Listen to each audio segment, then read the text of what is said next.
আমি বাক্সা জিলাৰ শালবাৰী মহকুমাৰ অন্তৰ্গত বিশেষকৈ আমি মানাহ বিধানসভা সমষ্টিৰ পৰিসৰ লৈ পেলাই আজি আমি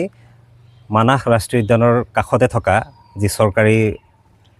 গেষ্ট হাউচ তাতে আমি এখন সভা অনুষ্ঠিত কৰিলোঁ আমাৰ সাংবাদিকসকলক লৈ পেলাই আৰু আমি আজি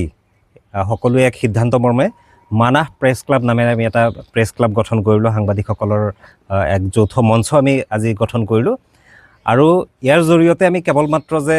গতানুগতিক যিবিলাক বাতৰি কৰাটোৱে আমাৰ কেৱল দায়িত্ব নহয়, আমি আমাৰ এই বৃহত্তৰ মানাহ যি মানাহ বিধানসভা অঞ্চলৰ বিভিন্ন আৰ্থ সামাজিক বা জনজীৱনৰ লগত জনগাঁথনিৰ লগত যিবিলাক বিভিন্ন ধৰণৰ সমস্যা আছে বা বিভিন্ন ধৰণৰ যি ভাল খবৰ আছে বা বিভিন্ন ধৰণৰ যি ইয়াতে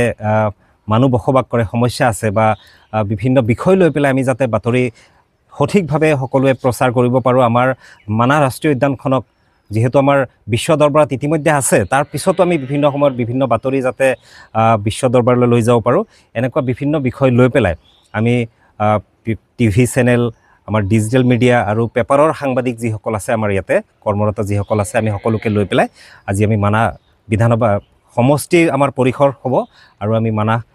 প্ৰেছ ক্লাব গঠন কৰিলোঁ। আমি ৰাইজৰ পৰা সকলোৰে পৰা সহায় সহযোগিতা কামনা কৰিছোঁ। মোৰ লগত আমাৰ সভাপতি তেখেত আমাৰ নৱনিৰ্বাচিত সভাপতি ৰাজীৱ তালুকদাৰ তেখেত আছে আৰু অনাগত দিনত আমাৰ এই মানাহ সমষ্টিৰ অন্তৰ্গত যি বিভিন্ন দল সংগঠনেই হওক বা বিভিন্ন ৰাজনৈতিক সংগঠনেই হওক বা বিভিন্ন ব্যক্তি বিশেষে সকলোৰে পৰা আমি আশীৰ্বাদ বিচাৰিছোঁ বা শুভকামনা বিচাৰিছোঁ যাতে আমি সমাজখনৰ বাবে কিবা এটা ভাল উদ্দেশ্য লৈ পেলাই যাতে আমি আগবাঢ়ি যাব পাৰোঁ, তাকে কামনা কৰিছোঁ।